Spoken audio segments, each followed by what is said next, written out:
دین کی تعلیمات کے مطابق۔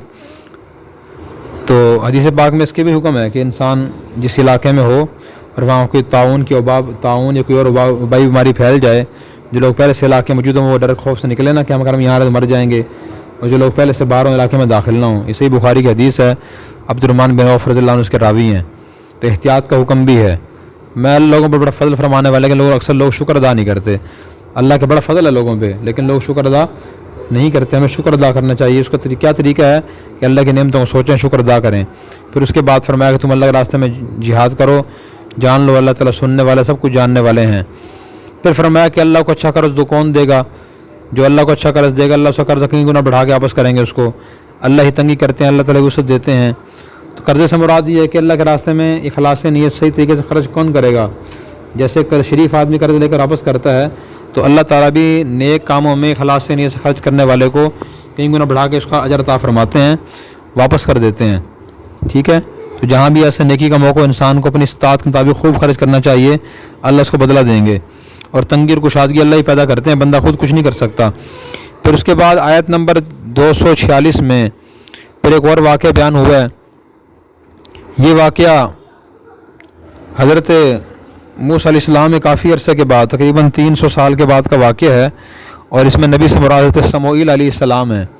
موسیٰ علیہ السلام نے جب بنی اسرائیل کو فرعون اس کی غلامی سے نجات دلائی، تو پھر ان کو فرمایا کہ تم مصر سے اب ملک شام جاؤ، فلسطین کے علاقے میں، وہاں قوم عمالقہ نے تمہارے علاقے پر قبضہ کیا، وہاں جا کے جہاد کرو تو اللہ تم فتح عطا فرمائیں گے، تم وہاں جا کے رہنا۔ بنی اسرائیل نے نافرمانی کی، انہوں نے کہا اذهب انت رب فقاتلا انا هاهنا قاعدون، کہ موسیٰ تم اور تمہارا خدا رہ کر ان سے لڑو، ہم تو یہیں بیٹھے ہیں۔ یہ گستاخی کی تو اللہ تعالیٰ نے وادی تیم کو قید کر دیا، تو کافی عرصہ وہاں قید رہے۔ اسی دوران موسیٰ علیہ السلام کی وفات ہو گئی۔ پھر یوشع بن نون علیہ السلام پیغمبر بنے، تو ان کی سرپرستی میں انہوں نے جہاد کیا بنی اسرائیل نے، تو کچھ علاقہ فلسطین کا فتح ہو گیا۔ تو پھر حضرت یوشع بن نون علیہ السلام نے ہر علاقے کے 12 قبائل کے 12 سردار مقرر کر دیے تھے، اور ان کو کوئی مستقل بادشاہ تو نہیں تھا، لیکن قاضی تھے۔ جو 12 سردار تھے وہ قاضی فیصلہ کرتے رہتے تھے، تو ان کی اور قوموں سے جھڑپ اور لڑائی جنگ ہوتی رہتی تھی، کبھی وہ غالب آتے کبھی یہ غالب آتے۔ پھر بالآخر ہوا یہ کہ تقریباً 350 سال کے بعد جب حضرت سموئیل علیہ السلام نبی تھے، پہلے یہ قاضی تھے، تو ان کو اللہ تعالیٰ نے نبوت عطا فرمائی۔ تو ان کے زمانے میں فلسطین کے بت پرستوں نے ان پہ حملہ کیا، بنی اسرائیل پر، اور زوردار حملہ کیا، اتنا حملہ کیا کہ ان کے بچوں کو علیحدہ کر دیا، ان سے گھروں سے نکال دیا ان کو۔ تو پھر انہوں نے حضرت سموئیل علیہ السلام سے کہا کہ ہمارے لیے کوئی بادشاہ مقرر کر دیجئے، کوئی حاکم بادشاہ ہو، اس کی سرپرستی میں سب مل کر ہم جہاد کریں۔ تو حضرت سموئیل علیہ السلام نے فرمایا کہ کیا تم سے یہ امید ہے کہ تم جہاد کرو گے؟ اب بھی لگتا تو مشکل ہے۔ تو انہوں نے کہا جی اب کیسی بات کرتے ہیں، ہمیں گھروں سے نکال دیا گیا ہے، بیٹوں سے دور کر دیا گیا ہے، ہم کیوں نہیں قتال کریں، ہم تو جنگ کریں گے۔ تو پھر حضرت سموئیل علیہ السلام نے فرمایا کہ تم پر اللہ کی طرف سے طالوت بادشاہ ہیں۔ جب جہاد فرض ہوا تو ان میں سے کم لوگوں نے جہاد کیا، اور انہوں نے طالوت کی بادشاہت پہ اعتراض کیا۔ انہوں نے کہا طالوت ہمارا بادشاہ کیسے بن سکتا ہے، نہ تو کوئی خاندانی سردار ہے وہ، نہ اس کے پاس زیادہ مال ہے۔ ٹھیک ہے جی، تو ہم ذرا حقدار ہیں بادشاہ بننے کے۔ عام لوگ ذہن میں یہی ہوتا ہے، جدی پوچھتی جو سردار چلا رہا ہو، سردار اسی کا بیٹا بننا چاہیے، تو یہ جس کو مالدار ہو اسے سردار بنانا چاہیے، یہ بڑا بنانا چاہیے۔ تو اللہ کے نبی نے کیا جواب دیا؟ ان اللہ اصطفاہ علیکم، اللہ نے اسے تم پر منتخب کر لیا۔ اللہ تعالیٰ بادشاہت یا حکومت اس وجہ سے نہیں دیتے کہ جو آدمی بہت بڑا مالدار ہو یا جو خاندانی سردار ہو سرداری دیں۔ وزادہ بسطۃ فی العلم والجسم، اللہ نے طالوت کو تم سے ذرا علم بھی عطا فرمایا اور جسمانی طاقت بھی عطا فرمائی ہے۔ اور حکومت اور بادشاہ کے لیے دو چیزوں کی ضرورت ہوتی ہے۔ اگر بادشاہ طاقتور ہوگا دشمن پہ روب پڑے گا، اور اگر اس کے پاس علم زیادہ ہوگا تو نظام سلطنت سے چلائے گا، پتہ ہوگا کہ نظام چلانا کیسے ہے۔ اس آدمی کے پاس علم ہی نہیں، وہ نظام کیسے چلائے گا۔ پھر فرمایا کہ واللہ یؤتی ملکہ من یشاء، اللہ اس چاہتے ہیں اپنی بادشاہ عطا فرماتے ہیں، اللہ کسی سے پوچھ مشورہ نہیں کرتے۔ اللہ کے ہاں معیار یہ ہے، ہمارے لیے سبق ہے، ہم بھی کسی کو عہدہ دیں، دیکھیں تو اس کی صحت اچھی ہو، وہ کام بھی کر سکتا ہو، نمبر 2 کے بعد علمی صلاحیت بھی ہو کہ وہ کام بھی کر سکے۔ جب اس بت پرست قوم نے بنی اسرائیل پہ حملہ کیا تھا تو بنی اسرائیل کے پاس ایک تابوت تھا، اس تابوت کے اندر حضرت موسیٰ علیہ السلام اور یوشع بن نون اور دوسرے انبیاء علیہ السلام کے تبرکات تھے۔ وہ تابوت اٹھا کے لے گئے تھے مشرکین، لیکن جا کر انہوں نے جس مندر میں رکھا وہاں مندر میں وبا پھیل گئی، کئی بت ان کے الٹے پڑے ہوتے، کبھی لوگ بیمار ہو جاتے، تو انہوں نے کہا بھئی یہ تابوت واپس کرو، یہ ہمارے لیے نحوست کا باعث بن گیا۔ بنی اسرائیل کے لیے وہ برکت کا باعث تھا، ان کے لیے اللہ تعالیٰ نے نحوست کا باعث بنا دیا۔ اگلی آیت میں اس کا تذکرہ ہے، جب ان سے ان کے نبی نے کہا بے شک اس کے بادشاہت کی نشانی یہ ہے کہ تمہارے پاس آ جائے گا وہ تابوت جس میں سکینتن سکون کا سامان ہے تمہارے رب کی طرف سے، بقیتن بقی چیزیں ہیں جو چھوڑے گئے تھے موسیٰ اور ہارون کے گھر والے، اس کو اٹھا کے لے آئیں گے فرشتے، بے شک اس میں نشانی ہے تمہارے لیے اگر تم مومن ہو۔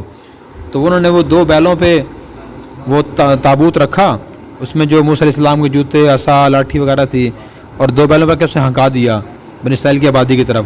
تو فرشتے پکڑ کے بنی اسرائیل کے پاس بلکہ طالوت کے پاس لے آئے، تو طالوت کے پاس وہ تابوت آ گیا جس میں انبیاء علیہ السلام کے تبرکات تھے۔ یہ بھی نشانی تھی کہ واقعی طالوت اللہ کی طرف سے ان کے بادشاہ ہیں۔ پھر اس کے بعد انہوں نے جہاد کیا اور انہیں فتح حاصل ہوئی، اور اس سے یہ معلوم ہوا کہ انبیاء علیہ السلام کے نیک لوگوں کے تبرکات سے برکت حاصل کرنا جائز ہے، جو کہ بری چیز نہیں ہے۔ اللہ تبارک و تعالی ہمیں قرآن کریم سمجھ کر عمل کرنے کی توفیق عطا فرمائے۔ اور اگر آپ نے ابھی تک ہمارا چینل سبسکرائب نہیں کیا تو فوراً سبسکرائب کیجئے، ساتھ ہی بیل آئیکن پر کلک کریں تاکہ مزید آنے والی ویڈیو ہے وہ آپ کو وقت پر ملتی رہیں۔